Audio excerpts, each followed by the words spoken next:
While President Trump has repeatedly declared the Green New Deal dead, Green New Deal-style programs are burgeoning at a sub-national level. These initiatives are facilitated by the advent of new technologies that have enormously improved fossil-free energy production and use and made them far cheaper. This commentary takes a look at Greentech New Deal initiatives in American cities. In Trump's America, the green tech revolution is being waged from below. Although Trump's attacks have slowed the advance of fossil-free technologies in the U.S., they have not prevented communities, cities, and states from creating their own Greentech New Deals. They are taking advantage of the enormous reduction in the cost of renewable energy and of technologies that use it, despite Trump's attempts to obliterate them. Alongside the widespread pro-democracy resistance to Trump and MAGA, there is a constructive program being developed and implemented from below, utilizing the green tech revolution to make Green New Deals practical and affordable. Green tech and climate protection are at its core, but it also includes the full range of pro-people, pro-social programs represented by the Green New Deal. What does the green tech revolution look like on the ground in the U.S. in the Trump era? Much of the action around green tech is occurring at a local level, both in municipal and county governments and in civil society. In this commentary, we will describe examples of green tech-enabled programs in U.S. cities and their communities in Trump's first year and a half in office, to give a sense of their breadth and diversity. In the next, we will review such initiatives in the states. Back in 2007, Xcel Energy won backing from the governor of Minnesota for a gas power plant in Becker, near Minneapolis, designed to replace coal-fired generators scheduled for shutdown in the mid-2020s.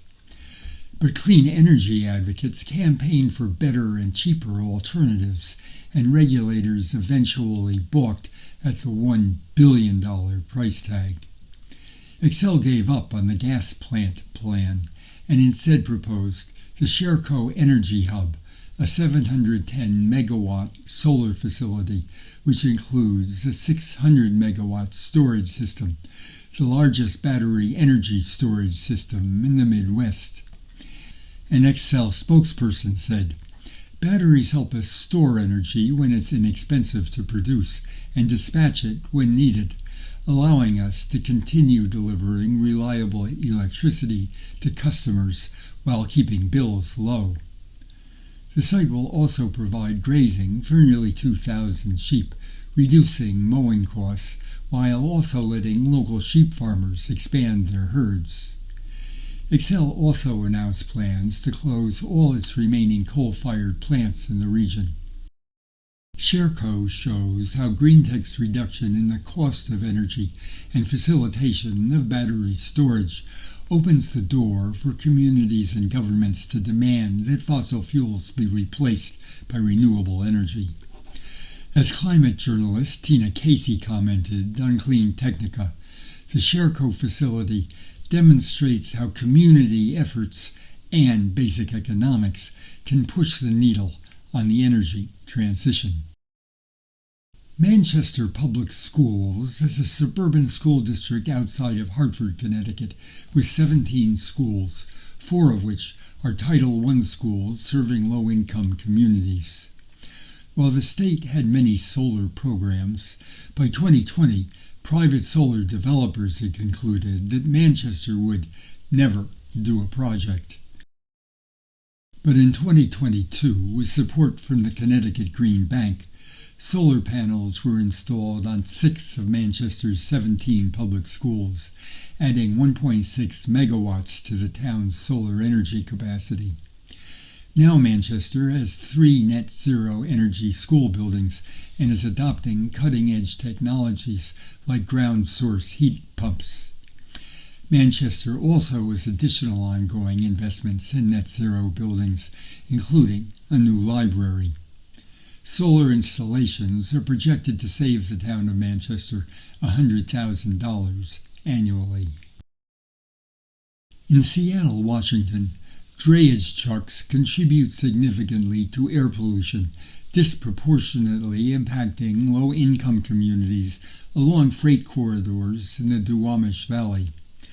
According to Seattle's then Mayor Bruce Harrell, Seattle's port is the backbone of our economy, but diesel drayage trucks that transport goods are some of the Duwamish Valley neighborhood's heaviest polluters. Seattle has now developed a heavy-duty electric truck pilot to provide incentives for purchasing electric drayage trucks. The program results in part from interviews conducted with drayage truck drivers who pointed out electric trucks were too expensive for them to buy. The drivers' insights helped shape a new approach that, according to the city's Office of Sustainability and Environment, centers equity to ensure a just transition for truck drivers, particularly independent owner-operators who are critical to our region's supply chain and who bear disproportionate environmental and economic burdens. Funding for the program comes from Seattle's Jumpstart payroll expense tax on extremely high salaries. The funding was recommended by Seattle's Green New Deal Oversight Board, which develops budget and policy recommendations for environmental initiatives in partnership with communities. Said then Mayor Harrell, through the heavy-duty electric truck pilot, we're investing in the technology that will ultimately reduce emissions in frontline communities, while also supporting drivers to ensure they have real opportunities in the zero-emission economy. The trucks are expected to be in operation by the end of 2026. The drayage truck program is only one small component of Seattle's much broader community participation and climate effort. For example, GreenSpace, Seattle's Office of Sustainability and Environment, partnered with Seattle's Green New Deal Oversight Board, the Martin Luther King Jr. County Labor Council, and the Urban League of Metropolitan Seattle to pilot climate community assemblies that included union members and workers, community members, and social justice and youth advocates to make decisions, influence government, and shape solutions. The Urban League's neighborhood-based assembly focused on climate preparedness for BIPOC and working-class community members. MLK Labor, a labor council representing more than 100,000 workers in King County, led a worker assembly focused on workplace safety, green job standards, and improving public infrastructure to be ready for extreme weather. A follow-on project will turn ideas developed by the assemblies into policies for the city, and future community assemblies will help shape Seattle's Climate Action Plan update.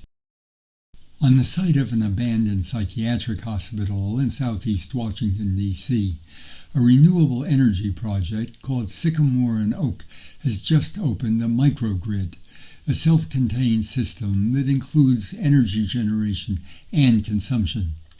Solar panels provide electricity during daylight hours and charge batteries that continue to provide electricity during the night. The project's workforce development program trained a cohort of 10 local residents, most of whom are from Ward 8, where the project is located, for the installation.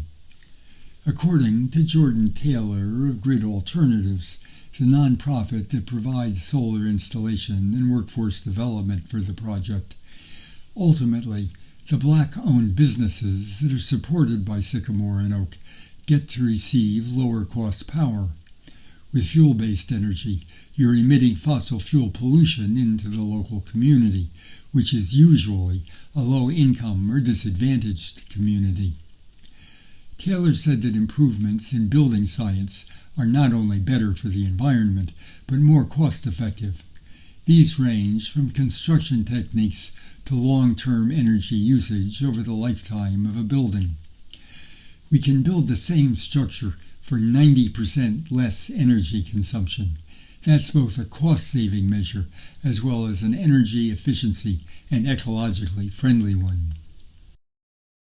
Community benefit agreements have become an important way to ensure that Greentech developments meet social needs. The once industrial city of Worcester, Massachusetts, recently laid out the 51-acre manufacturing-focused Greentech Park on a former abrasives factory site in Worcester's Greendale neighborhood. The Worcester Business Development Corporation, the City of Worcester, and representatives of organized labor signed a community benefit agreement ensuring compliance with the city's specialized stretch code, which is designed to help Worcester meet its goal of net zero emissions by 2045. The CBA also commenced the partners to compliance with the city's Responsible Development Ordinance, which ensures job opportunities for Worcester residents, people of color, women, local contractors, and apprentices. The agreement requires monthly stakeholder meetings and informational discussions with Greendale residents.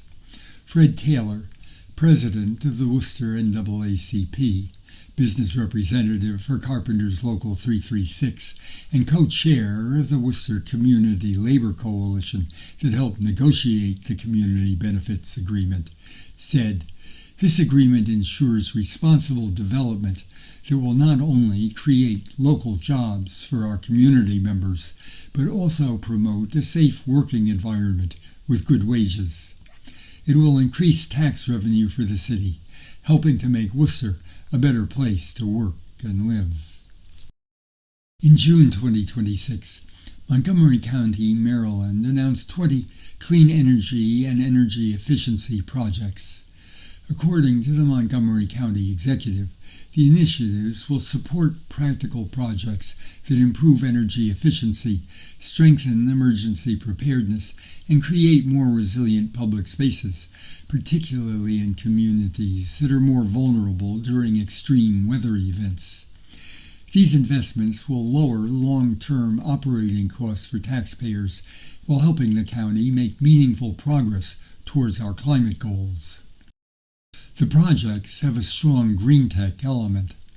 They include solar-powered backup systems at 7 recreation centers, an agrivoltaics demonstration project at the Agricultural History Farm Park, and building automation systems upgrades. County official David Dice says, "We are proudly advancing Montgomery County's climate goals through innovative green energy solutions, including microgrids and resilience hubs." In the Bryant community in Ann Arbor, Michigan, a quarter of residents spend more than a third of their incomes on utilities. After years of campaigning by local energy activists, 80% of Ann Arbor voters approved a new sustainable energy utility.